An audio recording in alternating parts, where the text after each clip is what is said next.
Hey Dan, I just recorded about a 10-minute video, and this will not surprise you at all because I think you've done it. I didn't have the camera running. I did, but then I was trying to put the phone down so that I could talk while drinking tea with both my hands and inadvertently turn the damn thing off. So you'll probably never guess where I am and what I just got done doing. Right, planting a garden. Yeah, so here's the garden. So I was down here just with Lucas today. Oscar said he was going to come too, but he didn't show, and that's not unlike Oscar. But Lucas and I sat in the water. We did, make sure it's still running. Yes, it is. We did 6 minutes, which was good. I hope you can hear over the fans of the car, the blower fan. But actually, this is great that it didn't record the first time because I was still shaking 10 minutes afterwards. Gosh, let's see, where do I start? So let's start with the bottomless well of wellness. So Big Joe is out of the hospital now. He's home, which is great. He just got out Friday. He's got enough kidney function back that he can go home. And the infection is knocked back enough that he is back home again, which he'll be able to start back at work, which I know he's really happy about. And Glenn is, he's a little better. Obviously he's going to be in the sling 6 weeks, so there's really not much to give you on a progress report on that.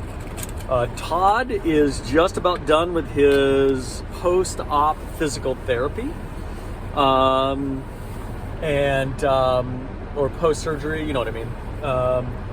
He said, he's getting along, moving along pretty well, but he's actually having quite a bit of pain too, especially at night. It's making it really hard to sleep for him. So yesterday, after the 10,000, we had a potluck over at a guy named Scott Helsted's house. Scott lives actually just past Bridges Golf Course, up on the right in the overlook, kind of up in the woods. You can't quite see the golf course, but if there were no trees, you could. And at one point, I saw Todd sitting in the living room by himself in a recliner, and it's like, what are you doing? You coming in here taking a nap or what? And he's like, yeah, my knee's hurting me, so I just need to elevate it. But otherwise, I would say he's doing pretty good. And then, let's see, Virginia is acutely better, chronically worse. But at least she's not sick. But definitely just weaker almost in spirit as much as in body. But I've got big concerns because they never ever exercise. She just sits in that house, which has caused her weight to really go up, and I just don't think it's good for her not to be moving at all. But Keith is not inclined to exercise, therefore Virginia doesn't exercise. And then for me, my cold, so the worst of it, I could feel it coming on when we went to Marshall and Kelsey's. It was getting a little worse that week after we got back. And then by Thursday, it's like, I don't feel well. And I didn't swim on Wednesday with Masters. And I thought, well, I'm just going to go swim a couple of thousand. So I went and swam. I swam 3,000 at the Y. And then Friday morning, I did not want to get up for swimming. And then Saturday morning, it's like, I gotta go because, a week later, which was yesterday, was our 10,000. It's like, I've got to get some swimming in. So I went and swam 3,000, and then we went and saw Big Joe that afternoon. And by that evening, it was like, oh my God, I feel like shit. And then Sunday morning, I really felt bad. Sunday afternoon is when I made that video for you. And yeah, I just wasn't well. It has now gotten to the point where the Flim factory is still in full production mode, and I've still got that residual cough that, you always have after this kind of a chest cold that just won't go away. And I suspect I'm going to have that little cough for a couple of weeks, probably phlegm factor too. But hopefully by Mexico, gone. So yesterday was the 10,000, and I hadn't swam in a week, so I had some concerns. It's like, well, I mean, how out of fitness am I going to fall after 1 week? Well, God, what I've noticed is that when you turn, the older I get, the faster I fall out of fitness. But I've got this, I think I told you about that little technique instruction that I picked up in Minneapolis when I swam up with that group. And that has really helped. So we sped it up. I don't know if you saw that spreadsheet, for lack of a better word, grid maybe, that I posted on Facebook that Lucas and I were going to be doing. So last year we swam on 1:30/100s, meaning our pacing was minute 30 seconds for every 100.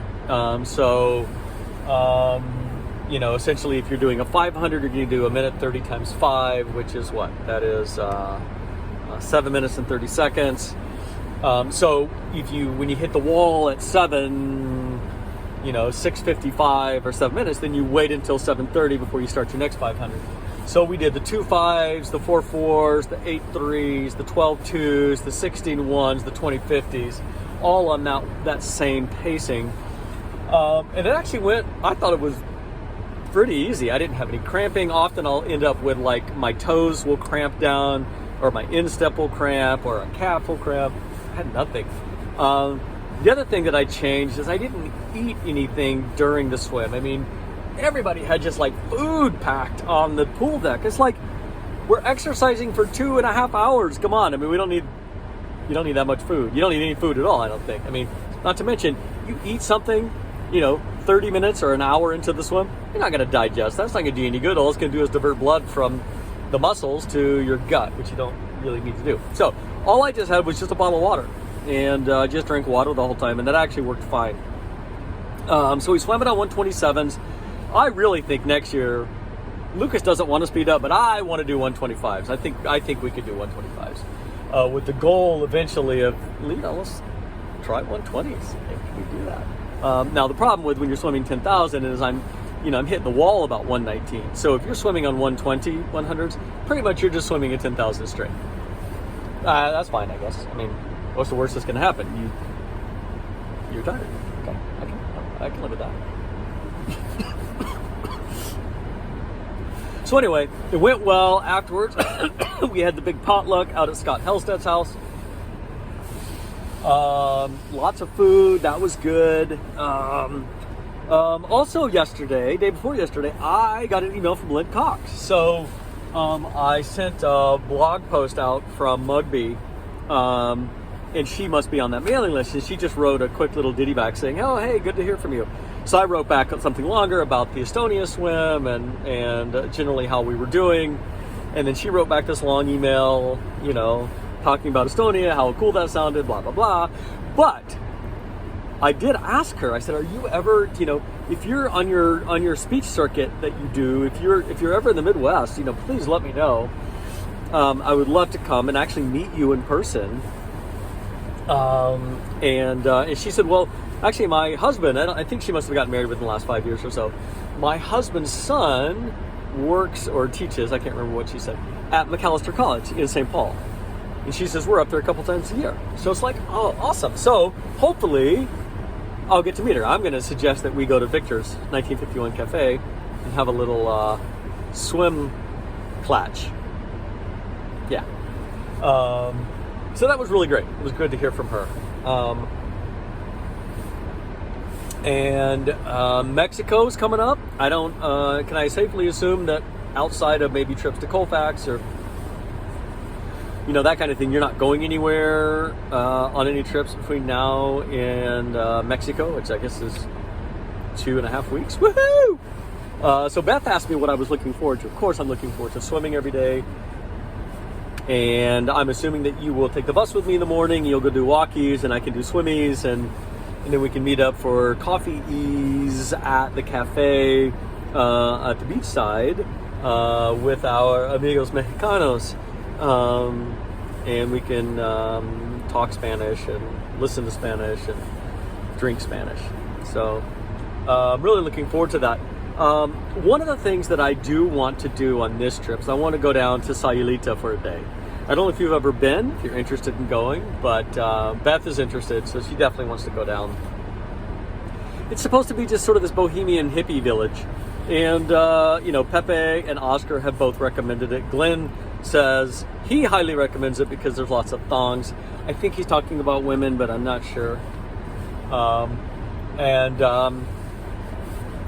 let's, if you're interested, I'd like to go down to Sayulita. And for me, that's the kind of thing where it's like, okay, I'm going to make it happen in the first week we're there, because if I don't, the second week's going to get away from us and we're not going to have done it.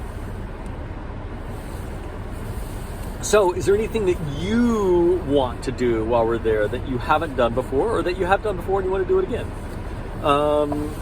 So let me know.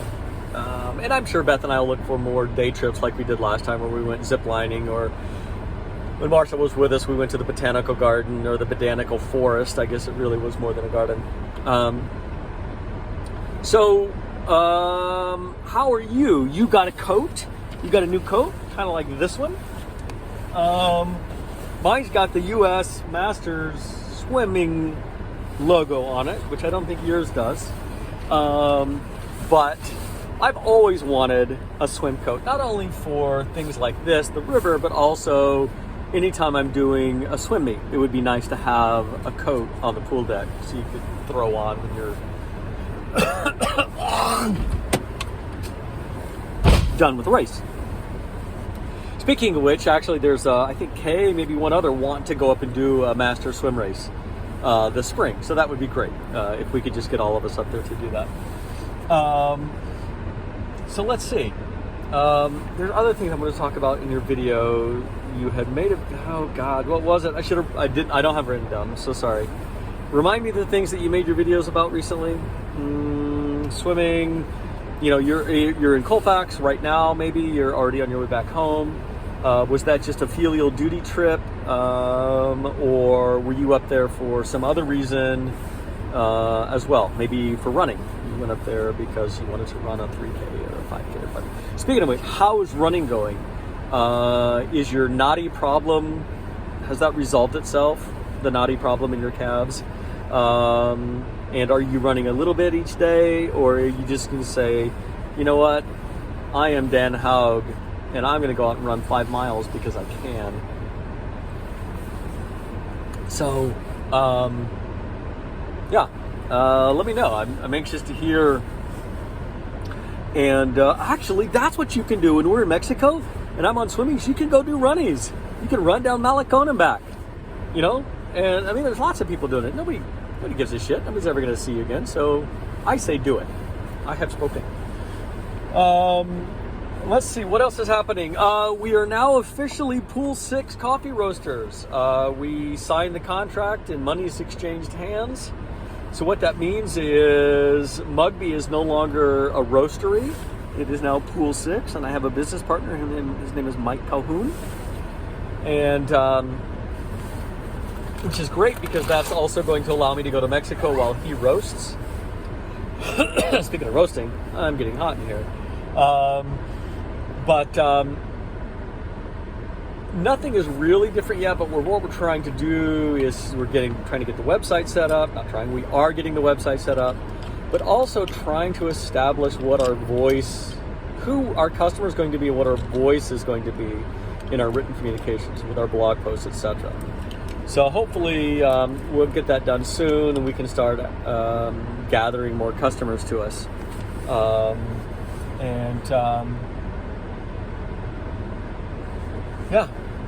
So you probably saw that the Supreme Court's going to hear the Trump case on February 8th, or start hearing it on February 8th. I fully expect that they are not going to uphold Colorado's ruling, and they're going to allow him to be on the ballot.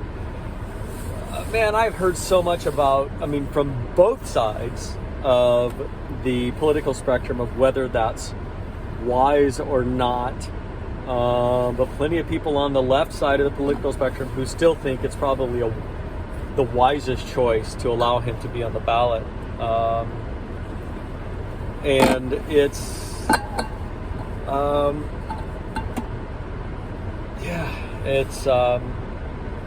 so I talked to Matt Bosworth a little bit about it yesterday. I'm really anxious to keep these conversations with him going. He feels like it's going to be that he also feels like the Supreme Court is going to rule to allow him to be on the ballot, but it's probably going to be a fairly narrow ruling. They're going to try not to set too many precedents,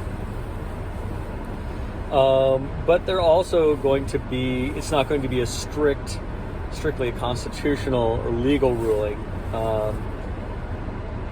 It's going to be interesting. I'm really looking forward to this. I am not one that feels like, regardless of how it turns out, the world's going to end. It's going to keep going, and we will have to deal with the shit that we have to deal with.